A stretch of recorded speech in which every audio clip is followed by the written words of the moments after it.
বাহ, হরিণটা তো বেশ স্বাস্থ্যবান দেখছি। আজকে খুব মজা করে একে খাবো। হা হা হা হা। যাই, ছানাদের গিয়ে ডেকে নিয়ে আসি। এই বলে বাঘ হরিণকে সেখানে রেখে তার ছানাদের ডাকতে যায়।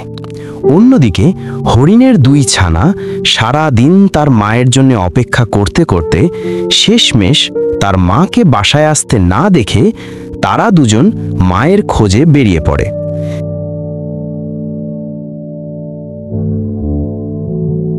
কিছু দূর গিয়ে তারা দেখতে পায় ঝোপের কাছে একটা হরিণ মরে পড়ে আছে। এই দেখে হরিণ ছানা দুটি মরা হরিণের কাছে যায় আর দেখে এই মরা হরিণটাই তাদের মা। এই দেখে ছানারা কান্নায় ভেঙে পড়ে।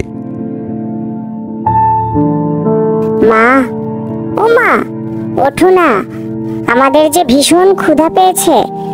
মা, বাড়ি চলো, আমরা আর কোনোদিন তোমার অবাধ্য হব না। মা, ওঠো না, আমরা দু ভাই আর কোনোদিন ঝগড়া করব না। এভাবে কাঁদতে কাঁদতে হরিণ ছানা দুটি বাঘের গর্জন শুনতে পায়। বাঘের গর্জন শুনে হরিণ ছানারা ঝোপের আড়ালে লুকিয়ে পড়ে আর ঝোপের আড়াল থেকে দেখে একটা বাঘ তার ছানাপোনা নিয়ে মৃত হরিণের কাছে এগিয়ে আসছে। মৃত হরিণের কাছে এসে বাঘ তার ছানাদের বলল, আমার ছানারা, এই মোটা তাজা হরিণটা আমি তোমাদের জন্য শিকার করেছি। তোমরা আজ পেট ভরে একে খাও আর ফুর্তি করো। মায়ের কথা শুনে বাঘের ছানারা মা হরিণকে খেতে শুরু করলো আর ঝোপের আড়ালে লুকিয়ে থাকা হরিণ ছানারা আরো জোরে জোরে কাঁদতে লাগলো। আমরা যখন আরো ছোট ছিলাম তখন এই বাঘটাই আমাদের বাবাকে মেরেছিল, আজকে আমাদের মাকেও মেরে দিল। এখন আমরা কি করব? কার কাছে যাব? হে আল্লাহ, তুমি আমাকে বুদ্ধি দেও, কার কাছে যাব? কাঁদতে কাঁদতে হরিণ ছানারা ঠিক করলো তারা এই জঙ্গলের সবচেয়ে বুদ্ধিমান প্রাণী শিয়ালের কাছে গিয়ে বাঘের নামে নালিশ জানাবে। তাই তারা দুজন শিয়ালের কাছে যাওয়ার জন্য রওনা দিল।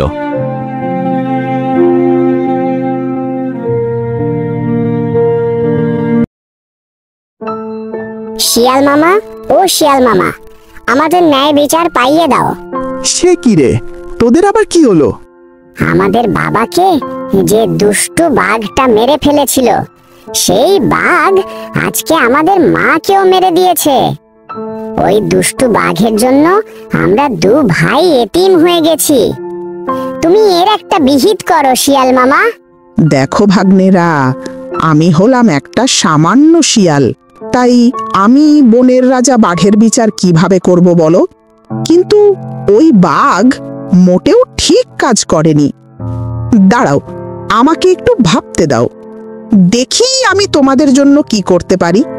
কিছুক্ষণ পর শিয়াল লাফিয়ে উঠে বলে, পেয়ে গেছি, হুক্কা হুক্কা। ভাগ্নেরা, একটা দারুণ বুদ্ধি পেয়েছি, তোমরা শুনলে খুশি হবা। কি পেলে শিয়াল মামা? তাড়াতাড়ি বলো আমাদের। দেখো ভাগ্নেরা, বাঘ তো অনেক শক্তিশালী, আমরা তো আর বাঘের সাথে শক্তিতে পেরে উঠবো না, উল্টো বাঘই আমাদের মেরে দেবে। তার চেয়ে বরং আমরা কোনো শিকারীর সাহায্য নেব। আমি কালই ওই পাশের গ্রামে যাব, সেখানে এক শিকারী আছে যে বাঘ শিকার করে। আমি তাকে গিয়ে বলবো তোমাদের ন্যায় বিচার পাইয়ে দিতে। কেমন?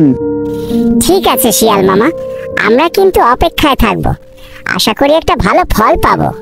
আচ্ছা আচ্ছা, এখন তাহলে তোমরা বাড়ি যাও, আর হ্যাঁ, সাবধানে থেকো কিন্তু। শিয়ালের কথা শুনে হরিণ ছানারা তাদের বাড়ির পথে রওনা দিল। পরদিন সকালে শিয়াল রওনা দিল সেই শিকারীর বাড়ির উদ্দেশ্যে। শিকারীর বাড়ি পৌঁছে শিয়াল শিকারীকে ডাকতে থাকে।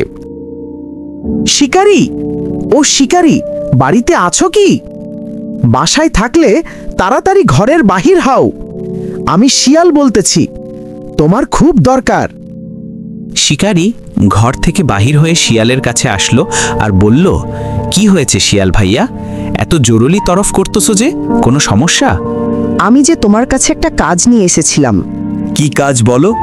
আমি যদি তোমার কোনো কাজে আসতে পারি সেটা তো আমারই সৌভাগ্য। তখন শিয়াল বাঘ আর হরিণ ছানাদের সব ঘটনা খুলে বলল। সব শুনে শিকারী বলে, ও আচ্ছা, তাহলে এই ব্যাপার। ওই বদমাইশ বাঘকে শায়েস্তা করতে হবে, তাই তো?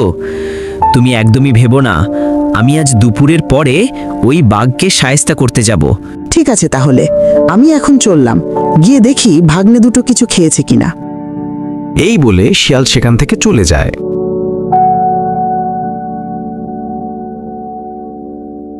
আর বিকাল হতেই শিকারী তীরধনুক নিয়ে জঙ্গলের উদ্দেশ্যে রওনা দেয়। জঙ্গলে গিয়ে খুঁজতে খুঁজতে শিকারী দেখে এক গুহার সামনে সেই দুষ্টু বাঘ একা একা শুয়ে আছে। বাঘকে দেখেই শিকারী দূর থেকে তীর ছোড়ে, আর সেটা গিয়ে বাঘের কপালে লাগে। আর অমনি বাঘ জোরে চিৎকার দিয়ে উঠে। তখন শিকারী তীরধনুক নিয়ে বাঘের সামনে এসে দাঁড়ায় আর বলে, দুষ্টু বাঘ, এই তীর সোজা তোর বুকে গিয়ে লাগবে। আমার হাতেই তোর আজ মরণ হবে, তুই আর বাঁচতে পারবি না। দোহাই লাগে শিকারি ভাই, আমায় মেরো না। আমার ছোট ছোট দুটো ছানা আছে, আমি মারা গেলে ওদের কি হবে বল? ওরা না খেতে পেয়ে মারা যাবে। ছোট ছোট ছানার কথা বলতেছিস তুই? কদিন আগে যে একটা হরিণকে মেরেছিলি, সেই হরিণেরও তো ছোট ছোট দুটো ছানা ছিল। ওই ছানারা কিভাবে বাঁচবে তখন একবারও ভেবেছিস তুই? এবারের মতো আমাকে মাফ করে দাও শিকারি ভাই। তুমি আমাকে যে শাস্তি দেবে আমি তা মেনে নেব, কিন্তু আমার ছানাদের ইয়েতিম করে দিও না। আমি হাত জোর করছি তোমার কাছে। বেশ, তোকে ছাড়তে পারি, তবে একটা শর্তে। শর্ত হলো, যে হরিণটাকে তুই মেরেছিস সেই হরিণের ছানা দুটোকে তোকে লালন পালন করতে হবে। তাদের থাকা খাওয়ার জন্য কোনো কষ্ট না হয়, আর অন্য কোনো প্রাণী যেন তাদেরকে আক্রমণ করতে না পারে সেটার দায়িত্বও তোকে নিতে হবে। আমি রাজি শিকারি ভাই, আমি ওদের কোনো কষ্ট হতে দেব না। তুই বা তোর ছানারা যে ওদেরকে খাবি না, তার নিশ্চয়তা কে দেবে শুনি? আমি কথা দিচ্ছি, আমরা কেউই হরিণ ছানা দুটোকে মারবো না আর খাবো না। প্রিয় বন্ধুগণ, শিকারী হরিণের দুটি ছানাকে বাঘের কাছে রেখে যায়।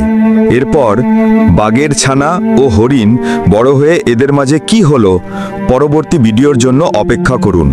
চ্যানেলটি সাবস্ক্রাইব করুন।